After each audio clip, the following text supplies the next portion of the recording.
그들이 아침에 일찍이 일어나 여호와 앞에 경배하고 돌아가 라마의 자기 집에 이르니라. 엘가나가 그의 아내 한나와 동침하매 여호와께서 그를 생각하신지라. 한나가 임신하고 때가 이름에 아들을 낳아 사무엘이라 이름하였으니 이는 내가 여호와께 그를 구하였다. 그 사람 엘가나와 그의 온 집이 여호와께 매년제와 서원제를 드리러 올라갈 때 오직 한나는 올라가지 아니하고 그의 남편에게 이르되 아이를 젖대거든 내가 그를 데리고 가서 여호와 앞에 뵙게 하고 거기에 영원히 있게 하리이다. 그의 남편 엘가나가 그에게 이르되 그대의 소견에 좋은 대로 하여 그를 젖대기까지 기다리라. 오직 여호와께서 그의 말씀대로 이루시기를 원하노라. 이에 그 여자가 그의 아들을 양육하며 그가 젖대기까지 기다리다가 젖을 뗀 후에 그를 데리고 올라갈새 숫소 3마리와 밀가루 1에바와 포도주 1가죽 부대를 가지고 실로 여호와의 집에 나아갔는데 아이가 어리더라. 그들이 숫소를 잡고 아이를 데리고 엘리에게 가서 한나가 이르되 내 주여, 당신의 사심으로 맹세하나이다. 나는 여기서 내 주 당신 곁에 서서 여호와께 기도하던 여자라. 이 아이를 위하여 내가 기도하였더니 내가 구하여 기도한 바를 여호와께서 내게 허락하신지라. 그러므로 나도 그를 여호와께 드리되 그의 평생을 여호와께 드리나이다 하고 그가 거기서 여호와께 경배하니라. 예, 이제 어제부터 시작한 이제 사무엘상의 묵상입니다. 사무엘상은 이제 말 그대로 우리 선지자 마지막 사사이자 최초의 본격적인 선지자로 활동했던 이 사무엘의 역할을 다루고 있습니다. 사무엘을 통하여 이스라엘의 두 왕이 세워졌죠. 바로 사울과 그 다음에 다윗입니다. 사울이 세워지고 또 다윗이 세워졌는데 원래 처음 세우신 왕은 이제 사울이었습니다. 근데 사울이 결국은 버림을 받고 다윗이 세워졌죠. 그 이유는 무엇이냐? 순종하지 않는 왕이냐, 순종하는 왕이냐의 차이였습니다. 그러니까 하나님이 세우신 왕으로서 끝까지 하나님께 쓰임받는 왕은 누구냐? 하나님께 순종하는 왕. 사무엘은 하나님께 지혜를 받았죠. 근데 여러분, 지혜의 근원은 무엇입니까? 여호와를 경외하는 것입니다. 그래서 지혜가 그렇게 많았어도 결국은 하나님을 경외하는 마음을 잃어버렸고 우상을 따라 섬기며 살면서 사무엘의 왕권은 급격하게 떨어지게 되죠. 결국 이스라엘이 하나님께 이제 쓰임 받으려면 이스라엘이 이제 왕을 요구해서 왕을 세우게 되는데 왕도 결국은 어떤 왕이냐? 하나님 앞에 순종하는 왕이어야 한다는 것입니다. 그래서 왕은 지혜도 있어야 되고 용기도 있어야 되고 전쟁도 잘해야 되지만 결국 가장 관건은 뭐냐? 조금 모자라더라도 하나님 앞에 기쁘게 순종할 수 있는 왕. 왜 그게 필요하냐? 지금 이제 사무엘이 사사기 다음에 이제 사무엘이죠. 역사로 가면 물론 그 중간에 이제 룻기가 있습니다만 사사기가 고발하는 현실은 무엇입니까? 하나님께서 사사를 처음 세워서 이스라엘을 정복하는, 약속의 땅을 정복하는 전쟁을 수행할 때 처음에는 잘 순종해서 유다 지파로부터 해서 큰 성과를 올리지만 시간이 갈수록 하나님께 온전히 순종하는 이스라엘 지파들이 적어지면서 약속의 땅에서 점점 밀려나게 되고 또 하나님이 세우신 사사들도 처음에는 참 잘 순종하는 사사였는데 시간이 갈수록 하나님 앞에 불순종하는 사사가 되고 결국 사사기의 결론은 어떻게 되느냐? 그때 왕이 없으므로 이스라엘 백성들이 각각 자기 소견에 옳은 대로 행하더라. 이게 이제 사사기의 결론이었습니다.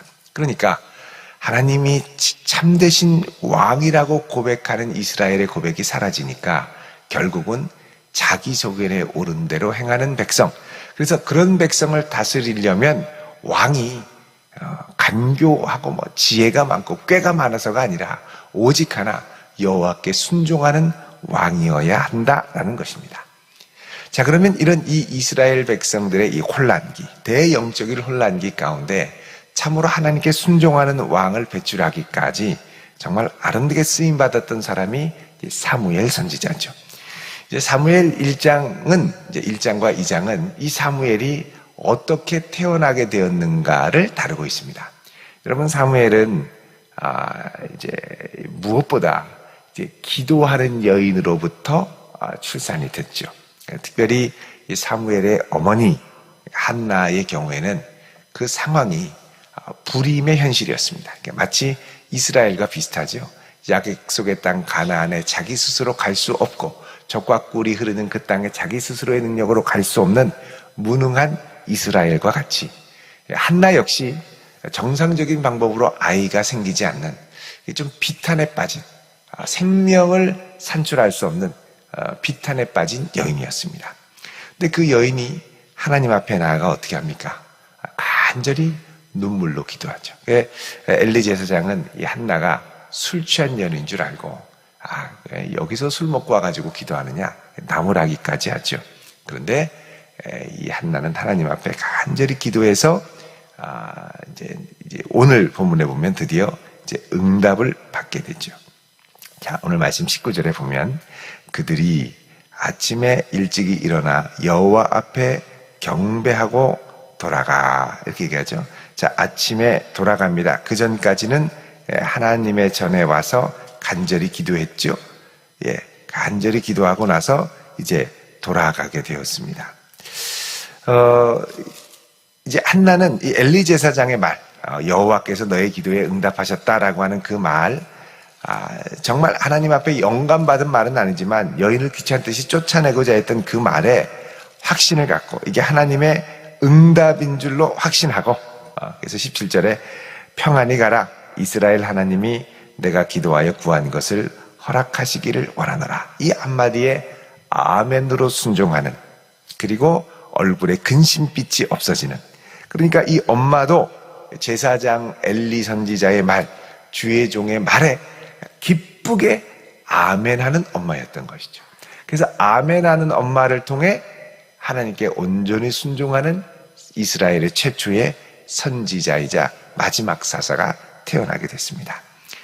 19절에 아침에 일찍이 일어나 여호와 앞에 경배하고 돌아가 집에 이르렀습니다. 엘가나가 그의 아내 한나와 동침할 때에 여호와께서 그를 생각하신지라 그러죠. 19절에 그를 한나를 생각하셨다.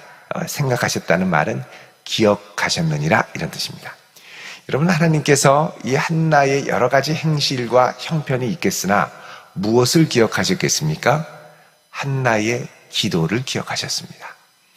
그러니까 하나님께서 우리를 기억하실 때, 우리도 그렇죠. 무언가를 기억할 때 어떤 사건이나 사람에 대해서 100%를 다 기억하는 게 아닙니다. 항상 기억할 때는 그 장소나 그 사건, 그리고 그 사람의 특징적인 부분을 기억하는 거죠.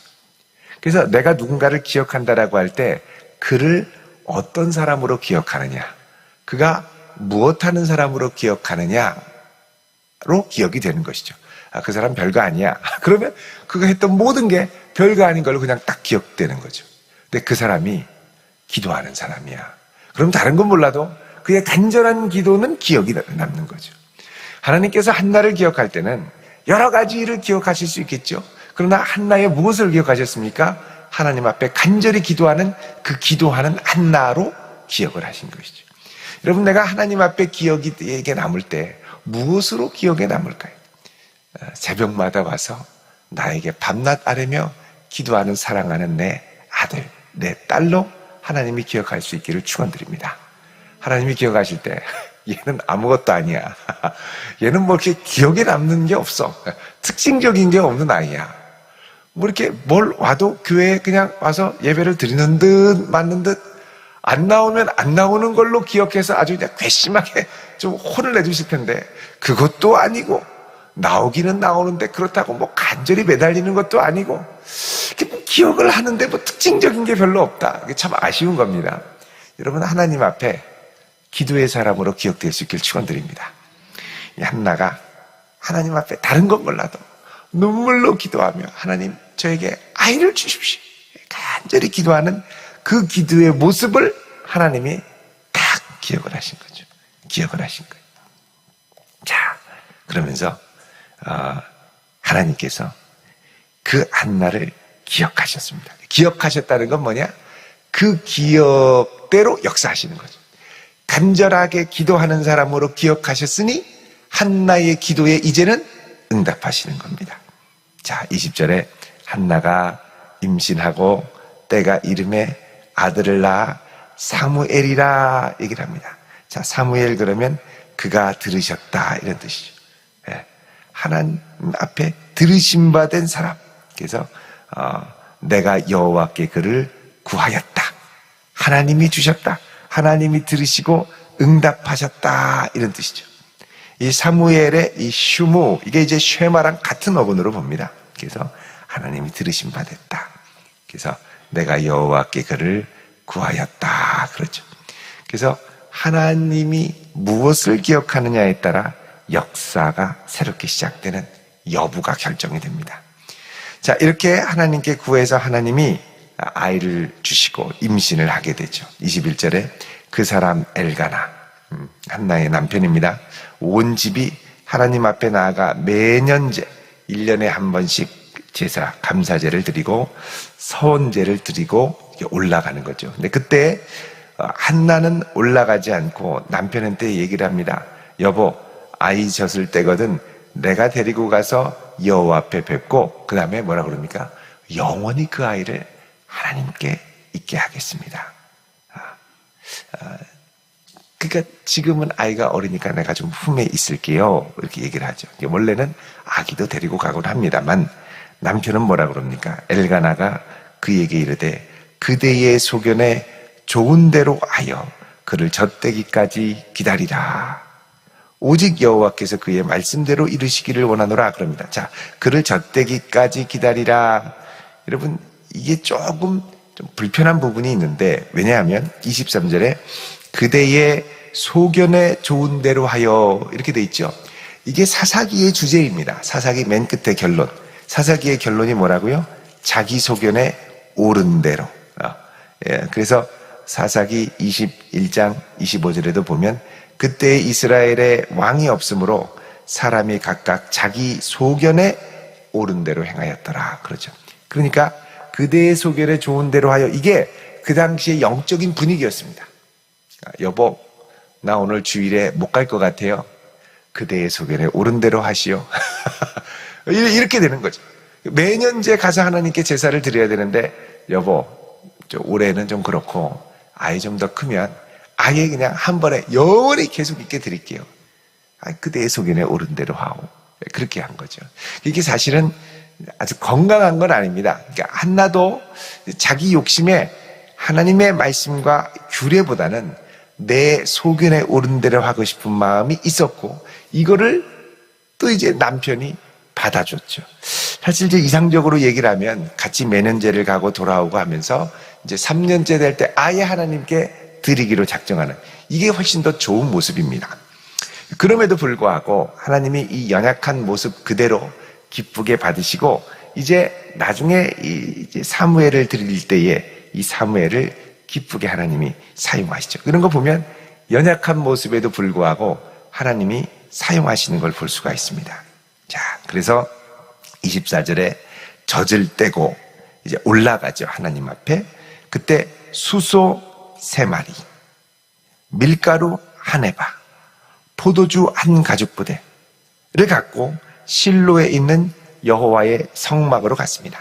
성막이 그 당시에 실로에 있었는데, 실로는 이제 예루살렘의 중앙산지에서, 예루살렘에서 좀 더 북쪽으로 쭉 올라가다 보면 가운데 지역에 있죠. 이스라엘 전역에서 가운데 모이기 딱 좋게 이 실로에 있었습니다.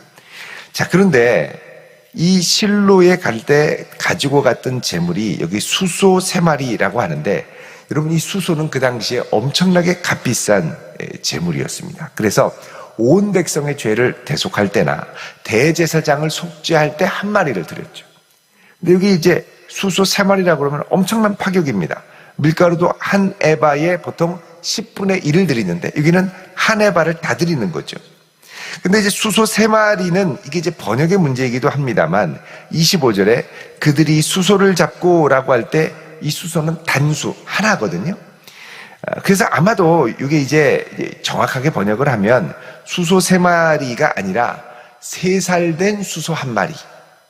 3살 된 수소 1마리가 훨씬 더 좀 더 가능성이 많은, 보다 정확한 번역으로 이제 사료가 됩니다. 그래서 이제 3년 된 수소 1마리, 아주 귀한 거죠. 3년 되면 소가 좀 커가지고 아주 젊은 소라서 아주 일하기에 좋은 소죠. 가장 귀한 큰 재산, 큰 값어치가 있는 수소와 밀가루 1푸대와 포도주 가죽 1푸대를 가지고 하나님께 나아가서 제사를 드리는데 아이가 어리더라 그러죠. 여러분, 그래서 이것도 좀 아쉬운 부분이 있습니다. 사무엘이 이제 3살 젖되고 올라가면 엄마 품이 그립겠습니까? 근데 어릴 때부터 기숙학교에 보낸 거죠. 엘리 제사장의 기숙학교. 이게 좀 아쉽습니다. 아쉬워요. 좀 이렇게 이제 어릴 때, 이제 어제도 말씀을 나눴습니다만, 충분한 사랑과 관계가 되지 않으면 사실은 이제 관계가 좀 힘들어질 때가 많습니다. 그래서 사실은 나중에 보면 사무엘의 2 아들이 사무엘을 이어 제사장이 되어야 되는데, 이제 이스라엘 백성들이 사무엘의 2 아들을 거부하죠. 그 이유 중에 하나는 사무엘의 2 아들이 이스라엘 백성들에게 충분한 신임을 받지 못하고 또 덕을 끼치지 못했습니다. 사무엘이 이제 자녀들과의 문제가 뭔가 있지 않았을까, 그런 생각을 우리가 해볼 수가 있죠. 그 깊은 원인 중에 하나가 충분히 이제 어린 시절을 엄마와 많이 보내지 못했던 부분들. 근데 이것도 사실은 엄마가 충분히 하면서 어느 정도 성인이 돼서 나실일의 서원을 지킬 때부터 하면 되는데, 3년은 내가 딱 데리고 있다가 나중에 3년은 또 그 다음부터는 아예 하나님께 드린다고 다 드리고, 물론 하나님께 드리는 중심은 좋습니다만 자기 소견에 옳은 대로 하나님께 드리는 이런 모습들이 사실은 좀 아쉬운 부분이긴 합니다. 그럼에도 불구하고 그런 가운데 부름받은 사무엘이 어릴 때부터 하나님을 만난 후에 하나님 앞에 귀하게 쓰임 받는 것을 우리가 볼 수가 있겠죠. 자, 이렇게 해서 수소를 잡고 하나님께 제사를 드리기 위해서 엘리에게 갑니다. 26절에 한나가 이르되 내 주여 당신의 사심으로 맹세하나이다. 나는 여기서 내 주 당신 곁에 서서 여호와께 기도하던 여자라. 이 아이를 위하여 내가 기도하였더니 내가 구하여 기도한 바를 여호와께서 내게 허락하신지라. 그러므로 나도 그를 여호와께 드리되 그의 평생을 여호와께 드립니다. 이 아이는 더 이상 내 것이 아니라 하나님의 아이입니다라는 걸 인정하며 드리게 되죠. 여러분, 아마도 엘리 제사장은 제대로 기억을 못했을 가능성이 큽니다. 그런데 한나가 이 하나님이 주신 은혜를 기억해서 기쁘게 나아가서 예배를 드리죠. 하나님께서 한나의 소원을 풀어주시고 이제 한나가 기쁘게 하나님께 이 아들을 드림으로 하나님께서는 이 한나의 마음과 중심에 모든 것을 더하시는 은혜를 허락하시죠. 자, 이런 거 보면 이 한나도 믿음으로 간절히 바라며 하나님께 간구하며 믿음으로 다가가긴 했습니다만 그 이후에 서원을 갚고 처리하는 이 과정이 그렇게 이제 원숙한 모습보다는 미성숙한 모습, 성급한 모습, 또 자기 소견에 옳은 모습들이 많았다는 것을 우리가 어느 정도 볼 수가 있죠. 그럼에도 불구하고 하나님을 사랑하는 중심으로 드린 이 모든 것을 통해 하나님이 한나와 사무엘을 통하여 놀라운 역사를 하시는 것을 우리가 볼 수가 있습니다. 우리가 부족해도 중심을 다해서 하나님께 나아갈 때 하나님이 아름답게 써주시는 모습을 기대할 수 있죠. 그래서 우리는 연약하고 부족합니다만 그럼에도 불구하고 하나님 앞에 어떤 모습으로 내가 기억되기를 원하는가? 여러분, 하나님 앞에 기도하는 자녀의 모습, 하나님의 긍휼로 눈물로 기도하는 자녀의 모습으로 오늘 이 아침에도 기억이 되고 하나님의 들으심 받는 복된 성도 되시기를 주의 이름으로 축원드립니다. 기도하겠습니다. 거룩하신 주님, 하나님 앞에 부족하고 미숙하고 성숙하지 못했지만 눈물로 간절히 기도했던 그 모습이 기억됨을 받아 하나님 앞에 서게 하시니 감사를 드립니다. 주님, 저희들 비록 연약하고 미숙하고 부족하지만 하나님 앞에 쓰임받기 원하오니 주여 이 아침 우리의 간절한 기도를 들으시고 우리를 위하여 놀라운 일들을 행하여 주시옵소서. 예수님의 이름으로 기도드립니다. 아멘.